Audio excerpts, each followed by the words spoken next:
Oh, we've got a mix of flags. I can see what that is. Look for the flag.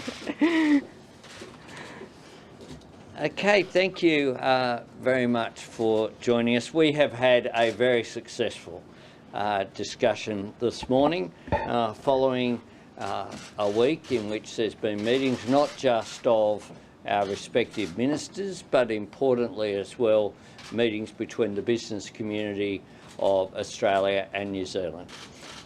There are no closer friends than Australia and New Zealand, and today's discussions reflected that, and also reflected the reset in relations between Australia and New Zealand. We had a range of positive discussions arising out of this morning, and we've released a communique. We discussed going forward as well a number of new decisions. One is to have annual meetings between our economic ministers and our international ministers. When we say our economic ministers, that includes climate change, so our Treasurer and climate ministers, working on ways in which we can benefit from the innovation that will occur with the shift to clean energy economies in our respective nations. In foreign affairs and also defence issues, there'll be annual meetings there as well, and we look forward to next year's discussion at leadership level, which of course will be the 40th anniversary of the closer economic relations agreement between Australia and New Zealand. We worked together on ways in which we have a seamless transition. We don't want people to be temporary residents forever, and what we'll do is we'll work on ways of a pathway to citizenship with a timeline of Anzac Day 2023. We know that there have been a range of issues raised relating to citizenship, and we think those pathways and working through these issues so that people get more rights that are more consistent, whether it be Australians who have moved to New Zealand or New Zealanders moving to Australia. We want to work through these issues with all the implications that are there for full participation in our respective societies. One of the issues that we'll look at as well unilaterally in Australia is in New Zealand. If you're an Australian who's been resident for a year, you have voting rights. In New Zealand, you're able to participate fully in those processes. So as part of the normal review process that occurs after a federal election in Australia, we'll be asking the Joint Standing Committee on Electoral Matters to consider whether there's a way to return to systems that have existed in the past of giving New Zealand people who are here in Australia, contributing to society, paying taxes, working, voting rights here in Australia as well. We won't preempt those processes, but it is, I think, a really common sense position to at least examine over coming months. We look forward to working together next week at the Pacific Island Forum as well. We need to engage with our Pacific Island family, of which we are both a part, and engage on issues of climate change, engage on issues of security, including maritime security. We have stepped up our increase in aid that we will provide as part of the election commitments that we've made. We made a comprehensive plan for the Pacific, and it is obviously a stronger plan if we look at ways in which Australia and New Zealand can work together. And next week I look forward to working cooperatively, not just with Jacinda, but with the sovereign nations of the Pacific when we meet together in Fiji.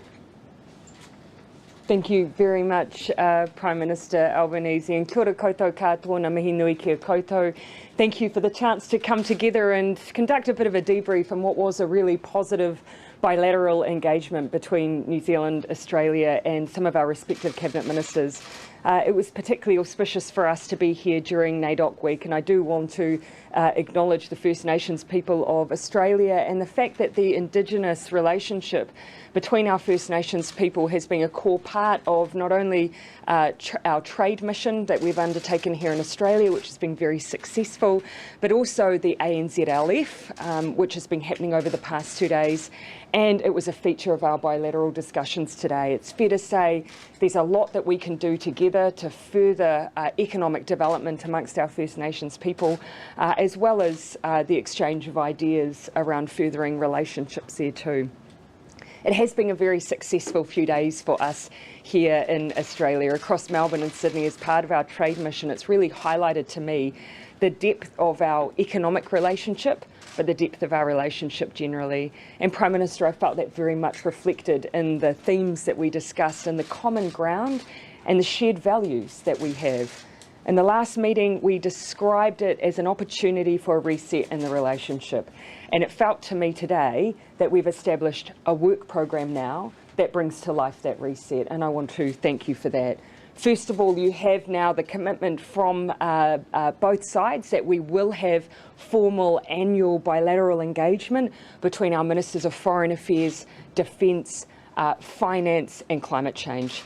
And I don't underestimate the value and importance and signal of the fact that we have brought the climate portfolio into those annual bilateral exchanges, because it's so obvious to us that there are ways that we can work together, not only between New Zealand and Australia, but together in the work that we want to do within our own region of the Pacific to play our part and step up our role.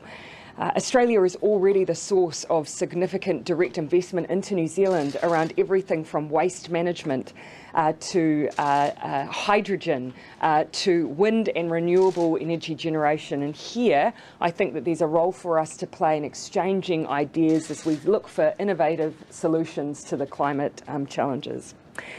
We also discussed, as the Prime Minister has already acknowledged, the place in Australia of New Zealanders. We've long argued that New Zealanders are Australia's best migrants. And I don't say that lightly. It's borne out by the facts and what they contribute as taxpayers, which is a step above what you'll see in the tax contribution from others. And our ask has been for there to be a greater acknowledgement of the role that New Zealanders play here in Australia. The fact that we have, and you'll see this in our communique, agreement that no New Zealander or Australian should be rendered permanently temporary. That is a step change in the way that we've previously seen New Zealanders treated here. If you look at the census, New Zealanders tend to translate into citizenship at a rate of about 30%. For other nationalities in Australia, it's closer to 60%. So that demonstrates some of the barriers that exist, and we've had a commitment to work through those issues together, and we've set ourselves the ambitious timeline of having those proposals in time for Anzac Day 2023. So I think that demonstrates the commitment we have to that piece of work. We also talked at some length about the Prime Minister's recent visit to Ukraine. That was something I was very eager to hear from him. I was unable to visit, but before Prime Minister Albanese visited Kiev, we did discuss how beneficial it would be to us in New Zealand if we were able to lean in on the experience and feedback that he had from that direct dialogue with President Zelensky. And we've been talking about how we might be able to work together in the region in the future, particularly around rebuild and reconstruction. So thank you, Prime Minister, for your generosity in sharing those outcomes. Obviously, we go into the Pacific Island Forum with a full commitment to the Pacific as our region, eager to hear from our neighbours around how they see the geostrategic issues facing our region presently, what role we can play on the number one issue for our region, which is climate change, and equally how we can further strengthen the architecture around the Pacific Island Forum as a place that we bring issues like, for instance, security-related matters. I look forward to the chance to continue that exchange and meet with our counterparts shortly. But otherwise, thank you again, Prime Minister. A very fruitful discussion in all accounts. Yes, indeed. Questions?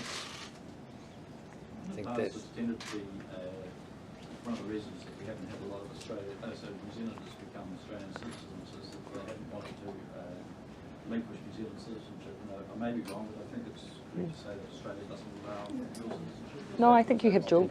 It's not right at all. You just can't be a member of the House of Representatives and the Senate. Those issues have no. There are many dual citizens in this great multicultural nation of ours. Prime Minister Albanese, previous Kiwi Prime Ministers have campaigned and lobbied for a softening of the 501 policy specifically. So where is the action on that one? The action is one of friends, and Prime Minister Ardern has certainly not been backward in raising these issues, I can assure you, from our very first meeting. 501s will continue to exist. We will continue to deport people when appropriate, but we will have some common sense apply here. And where you have a circumstance where someone has lived their entire life effectively in Australia with no connection whatsoever to New Zealand, then common sense should apply, and we'll act as friends and we'll work through those issues in a common sense way. And this is, exactly what we have asked of Australia. We acknowledge that Australia will continue to deport, as New Zealand currently does have provision and does deport those who don't have long-term connection to New Zealand. What we've been seeking is common sense in the spirit of friendship, and that's what Prime Minister Albanese has spoken to today. On the Pacific Islands, for a question for you both, is the Sullivan's-Beijing Security Pact on the formal agenda, and how can HIP safeguard against security cooperation agreements destabilising regional security? Well, first of all, I would reflect back on the fact that within the Bikitawa and Boe Declaration, you already have agreement amongst Pacific Island members that within the PIF is the place for discussion around security agreements that affect the region. And so now it's for PIF to bring that to effect. Whilst it's obviously for the chair to determine the agenda, I do expect that this will be one of the issues that's raised. But it needs to be raised not just with any one Pacific Island Forum member in mind. Let's think about how going forward, as these issues continue to be raised and continue to be an issue within our region, that we perhaps have a bit more of a structure and architecture around how, as members, when we meet relatively infrequently, how do we make sure that we are sharing with one another, discussing with these issues with one another, but still maintaining our individual sovereignty? Yeah, there's no doubt that security and security agreements will be a topic at the PIF. It is one of the reasons why I'm determined to attend. It's in Australia's national interest for me to do so. I'll also be putting very much Australia's national interest and our concerns about some of the developments that have occurred in the region. We know we are living in an era of strategic competition in the region. Australia's friendship and relations with the sovereign nations of the Pacific are ones of a friend that has historically played a role in the region of being a security partner of choice. We wish to remain a security partner of choice. In the discussions that I've had, including with Prime Minister Sogavare, he's indicated very positively his relationship with Australia. It's something that I look forward to discussing with all of the leaders at the Pacific Island Forum next week. The Pacific nations want more ambitious action on climate change. Would either the Australian or the New Zealand government consider going beyond the emissions cuts you've already pledged? And further to that, will either nation look to increase their foreign aid spending with a focus on climate change increase? Well, perhaps if I can say, I've had the opportunity to speak to Pacific Island leaders, mainly on the phone, but also I've met with the Prime Minister of the Cook Islands, and for every one of those discussions has begun with 2 points. One, congratulations on my election, and secondly, a sense of relief that Labor the Labor government that I lead is now a part of the action when it comes to climate change. And they have all expressed that support for the change position that Australia has, whether it's in the Pacific or when I've been in Europe or meeting with President Biden and the Major Economies Forum. It has been noticed around the world, not the least of which is in our region, that Australia is now a participant in the constructive action that's required globally to deal with the challenge of climate change. For us also, it's about the opportunity, and part of that is about investment in infrastructure. We have a $200 million fund for infrastructure investment in climate change. That's on top of the $525 million of additional support for development assistance in the Pacific.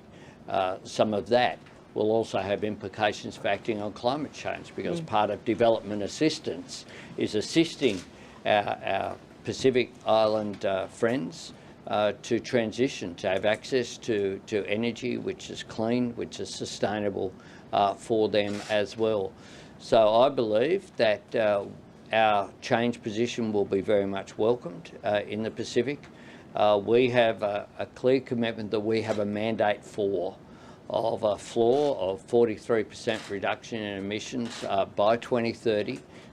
That's something that will see domestically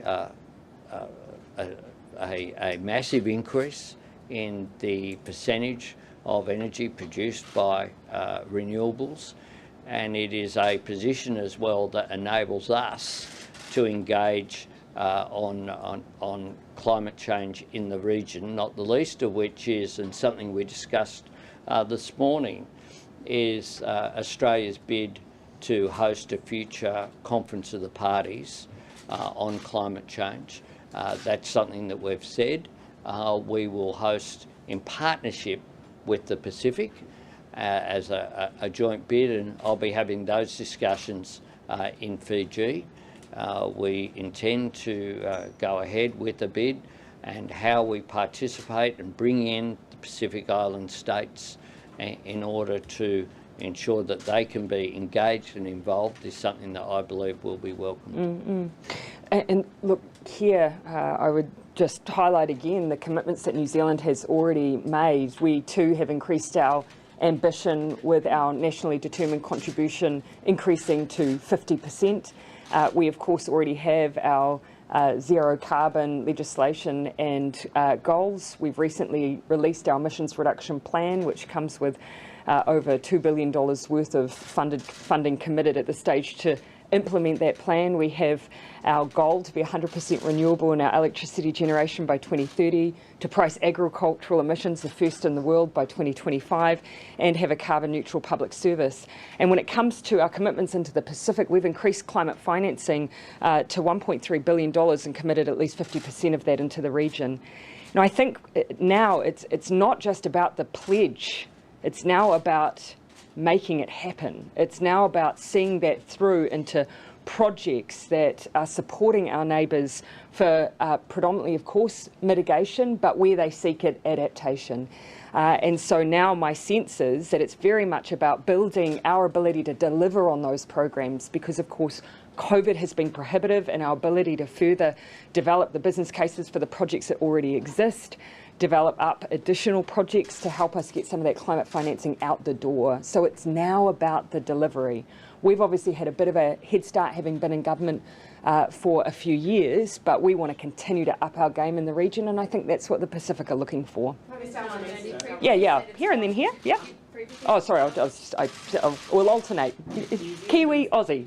New Zealand and Australia are sharing a lot of common issues right now, cost of living and also some major skill shortages as well.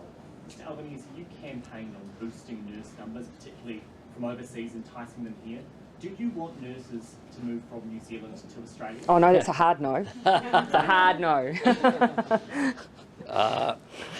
Our priority is to make sure that we deliver on our commitments. We're not targeting our friends in New Zealand. The truth is, though, that we have labour exchanges all of the time. And what we talked about, not just today but last night as well with the business community, is how we work with our common interests. Yeah. We have common challenges of skill shortages. That's part of global challenges as well.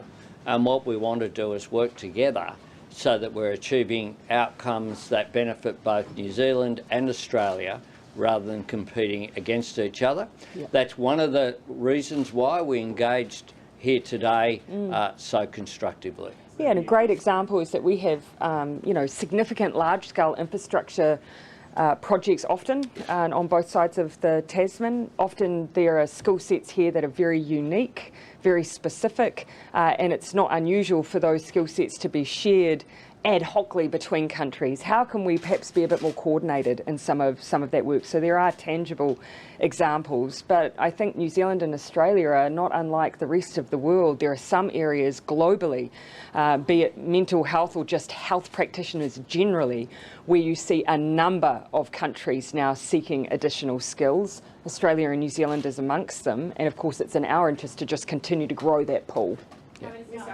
Yeah.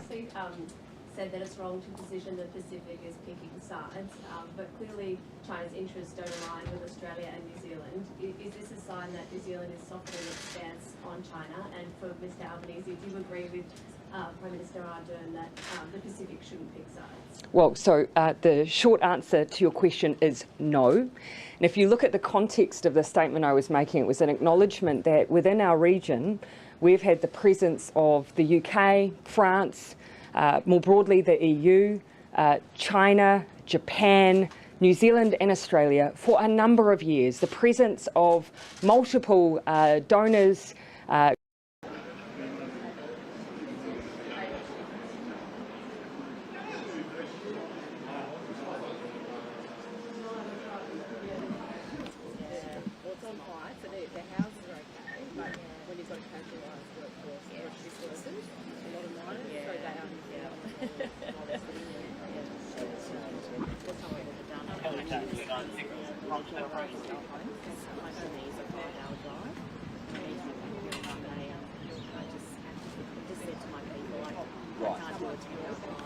of coercion. There should be high quality investment in infrastructure because that is what our region deserves. And finally, New Zealand is very clearly opposed to the militarisation of our region. We are very clear on this. And whilst that is our considered and strong position, for the region as a whole, we also have a position that for security issues, we should be coming together to discuss those rather than having situations where we don't have a forum for which we can put those strong views and values. Yeah, look, I think Australia's position is very clear. That we are going through a period of strategic competition in the region that perhaps wasn't there a decade or more ago. That under Xi, China has changed its position. It is more forward-leaning, it is more aggressive. Australia's position is that we will continue to engage and we want to cooperate with China where we can, but we will stand up for Australian values when we must. And I think that's a perfectly consistent position. One of the things that we're seeing is that democracies like Australia and New Zealand, when we engage in the region, there aren't strings attached. We engage because that is the right thing to do. By lifting up the development of our neighbours, we have a responsibility to do that, and the more that we can cooperate on that, the greater the benefit will be. In Australia and New Zealand's case, 1 + 1 doesn't equal 2. When we work together, it equals 2+.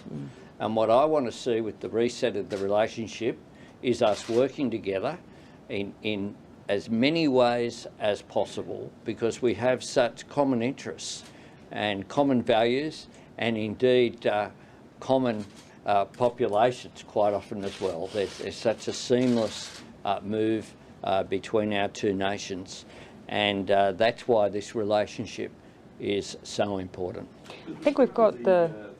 I think we had the one last... We've got an order. We've got one more. But you know what? I think we should be generous to Patrick, on the basis of that first question. I think we can. I think he gets a bonus well, no, question I to think New I Zealand. think we'll call it a replacement question. Shall we finish with you and just come back to our Australian counterpart here? Who was the final question from Australia? So it's Brad Norrington from Brad, the hi. Australian newspaper. Look, this is a question for both leaders. Overnight, the directors of MI5 and the FBI have given joint addresses in London. As you may be aware, they've warned of a growing threat posed by the Chinese Communist Party government to the UK and US interests, and by extension Australia and New Zealand as allies. Espionage in private organisations, cyber attacks, commercial theft on a grand scale. What's your response to that, and do you agree with that assessment?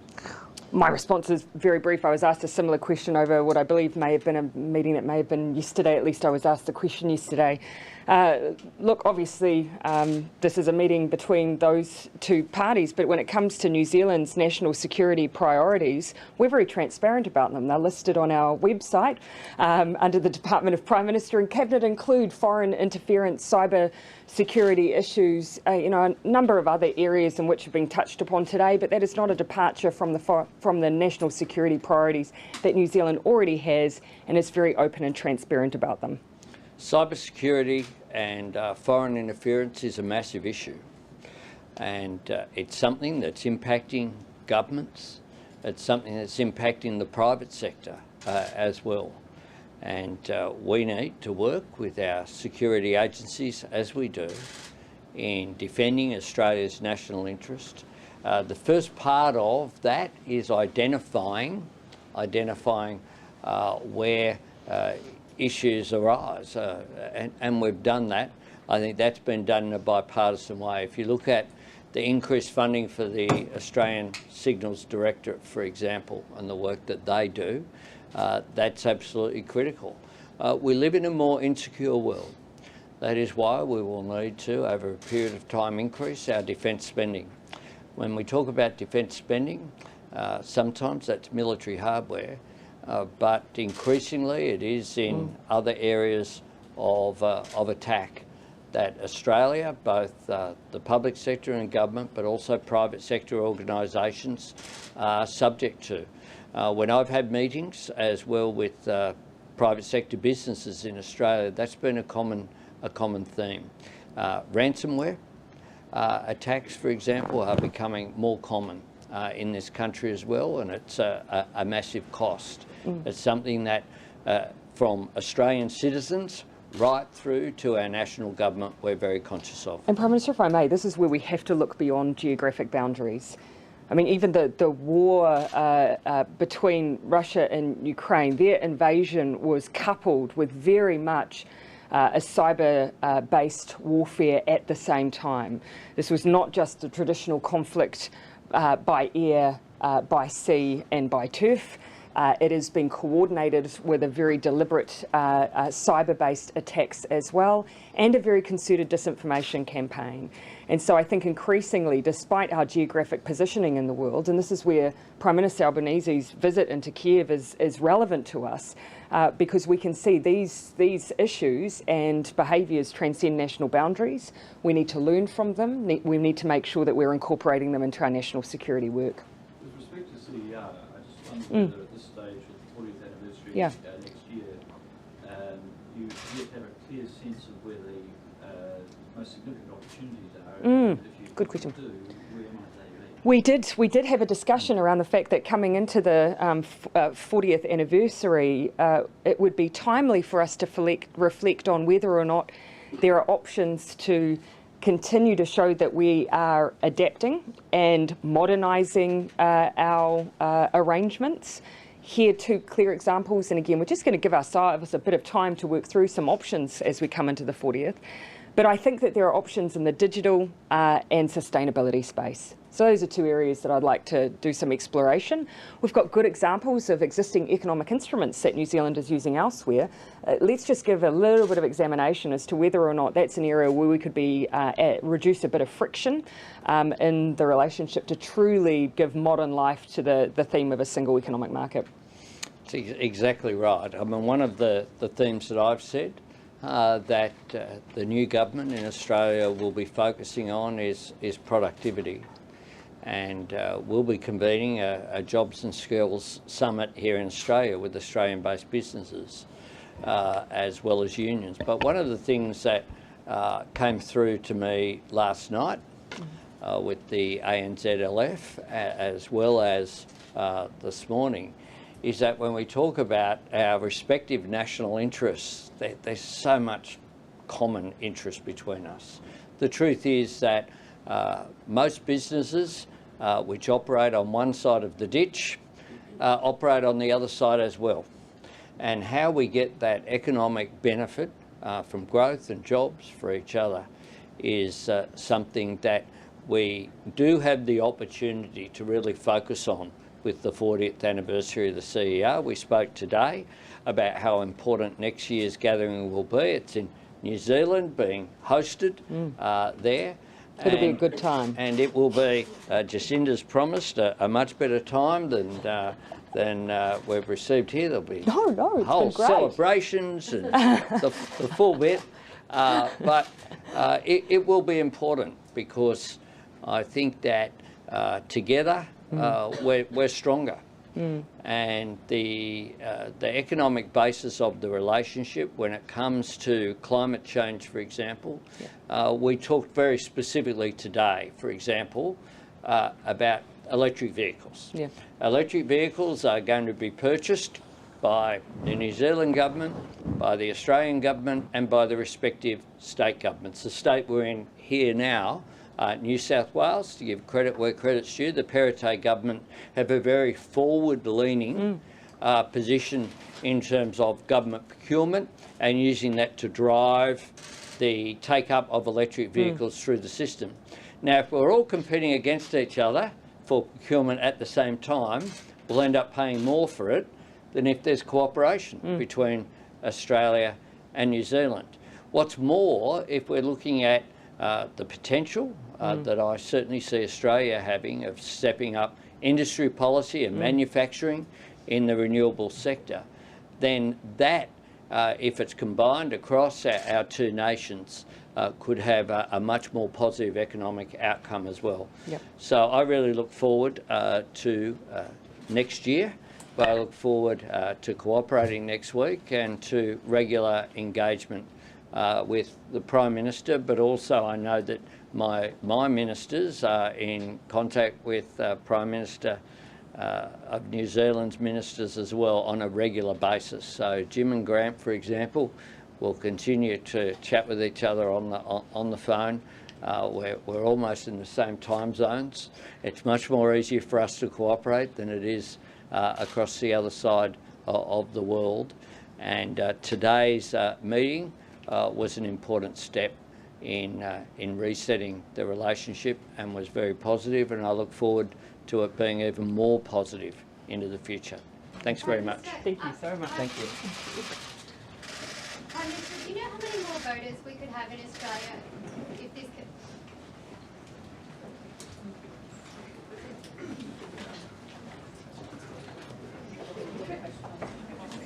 Yeah.